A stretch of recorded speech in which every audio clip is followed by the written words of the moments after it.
CEO Danantara Rosan Roslani memastikan pemerintah tengah mengkaji rencana pembentukan BUMN sektor tekstil.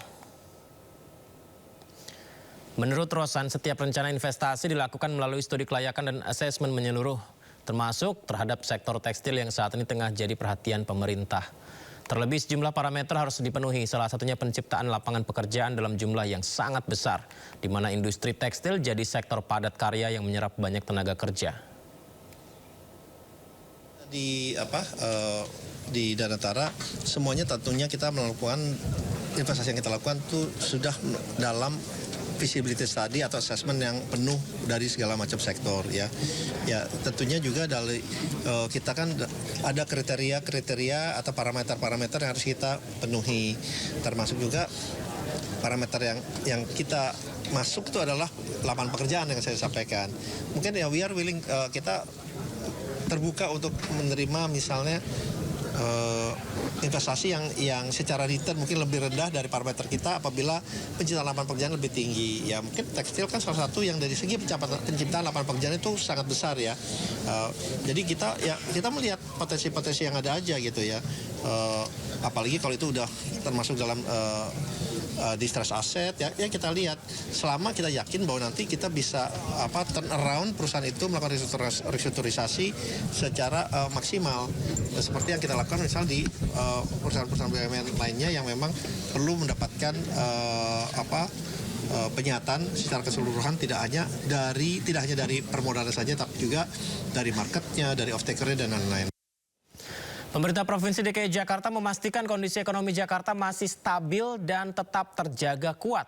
Ekonomi Jakarta tumbuh sebesar 5,03% di sepanjang 2025 dengan sektor penyediaan akomodasi dan makanan minuman menjadi salah satu sektor tumbuh paling tinggi.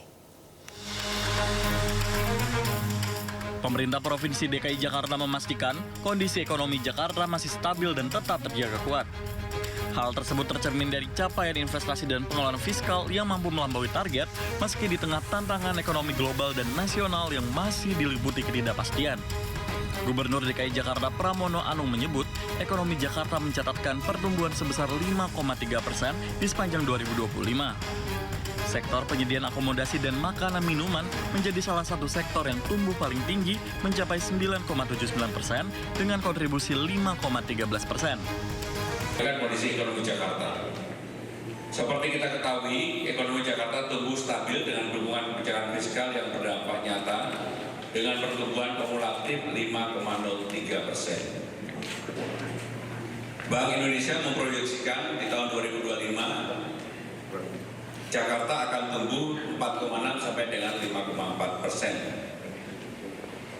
Sektor penyediaan akomodasi dan makan minum menjadi salah satu sektor yang tumbuhnya paling tinggi yaitu 9,79% dengan kontribusi kurang lebih 5,13%. Hingga 31 Desember 2025, APBD DKI Jakarta yang dianggarkan sebesar 91,86 triliun terrealisasi dengan baik. Pendapatan daerah DKI Jakarta sepanjang tahun 2025 mencapai 79,94 triliun rupiah, sementara realisasi investasi sebesar 270,9 triliun rupiah dan inflasi sebesar 2,63 berada di bawah inflasi nasional 2,92.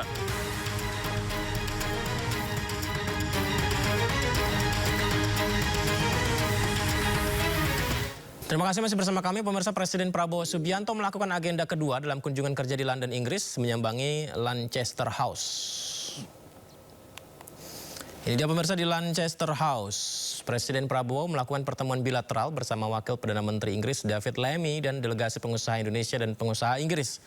Presiden tiba di Lancaster House pada pukul 12.58 waktu London, Inggris setelah merampungkan pertemuan 4 mata bersama Perdana Menteri Inggris Keir Starmer di kantor Perdana Menteri Inggris Downing Street. Adapun pertemuan di Lancaster House digelar dalam format santap siang bersama yang berlangsung selama lebih dari 1 jam lamanya. Seluruh pertemuan dan pembicaraan di ruang tertutup berlangsung juga tidak terbuka.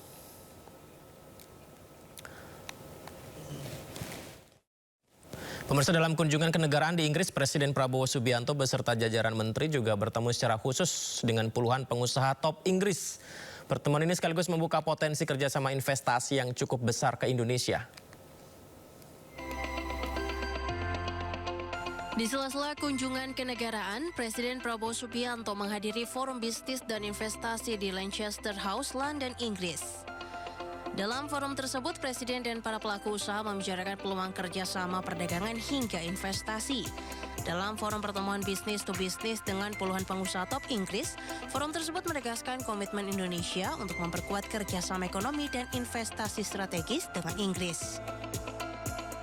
Dengan difasilitasi British Chamber of Commerce atau BritCam, delegasi bisnis Indonesia yang dipimpin oleh Kamar Dagang dan Industri Indonesia atau Kadin, bilateral bisnis tersebut menjadi wadah strategis untuk mempertemukan pelaku usaha kedua negara serta membuka peluang kerjasama konkret di bidang perdagangan, investasi, industri, dan teknologi.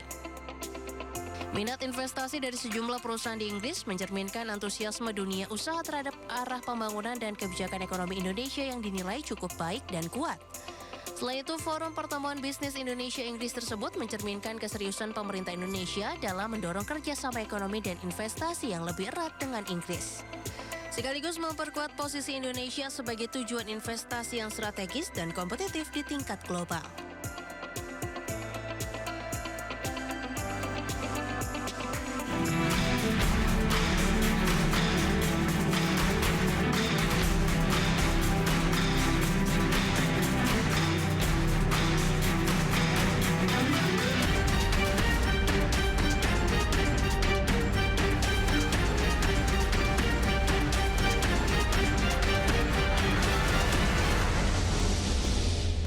Pemirsa, Bank Indonesia kembali mempertahankan suku bunga acuan atau BI rate di level 4,75% di Januari 2026. Selain itu, suku bunga deposit facility juga tetap di level 3,75% dan suku bunga lending facility tetap di 5,50%. Gubernur Bank Indonesia Peri Warjio menegaskan kebijakan itu ditempuh untuk menjaga stabilitas sekaligus mendorong pertumbuhan ekonomi nasional. Peri menegaskan BI akan terus mencermati ruang penurunan suku bunga ke depan seiring dengan perkiraan inflasi 2026 yang terkendali dalam sasaran 2,5% plus minus 1%. Dewan Gubernur Bank Indonesia pada 20 dan 21 Januari 2026 memutuskan untuk mempertahankan BI rate sebesar 4,75%, suku bunga deposit facility tetap sebesar 3,75%, dan suku bunga lending facility tetap sebesar 5,50%. Keputusan ini konsisten dengan fokus kebijakan saat ini, yaitu pada upaya stabilisasi nilai tukar rupiah dari dampak meningkatnya ketidakpastian global guna mendukung pencapaian sasaran inflasi 2026-2027 dan mendorong pertumbuhan ekonomi.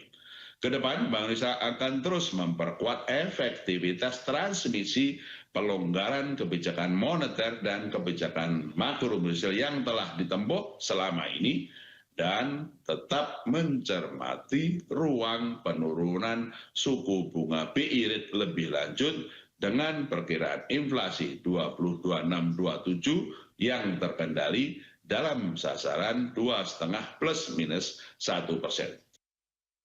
Direktorat Jenderal Pajak Kementerian Keuangan melaporkan aktivasi akun Cortex telah mencapai 12.213.336 wajib pajak per 20 Januari 2026. Ditjen Pajak terus mendorong seluruh wajib pajak melakukan aktivasi akun Cortex untuk mendukung kelancaran administrasi perpajakan. Direktorat Jenderal Pajak Kementerian Keuangan melaporkan aktivasi akun Cortex terus meningkat. Hingga 20 Januari 2026, jumlah wajib pajak yang telah melakukan aktivasi akun Cortex DJP tercatat mencapai 12.213.336 wajib pajak. Secara rinci, aktivasi akun Cortex DJP wajib pajak orang pribadi mencapai 11.340.535 wajib pajak. Wajib pajak badan mencapai 844.058 wajib pajak instansi pemerintah mencapai 88.959 wajib pajak, serta 223 wajib pajak perdagangan melalui sistem elektronik atau PMSE. Direktorat Jenderal Pajak terus mendorong seluruh wajib pajak untuk segera melakukan aktivasi akun Cortex guna mendukung kelancaran administrasi perpajakan dan implementasi sistem perpajakan digital yang terintegrasi. Direktorat Jenderal Pajak juga mencatat hingga 20 Januari 2026 pelaporan surat pemberitahuan tahunan pajak penghasilan untuk tahun pajak 2025 telah mencapai 372.144 SPT.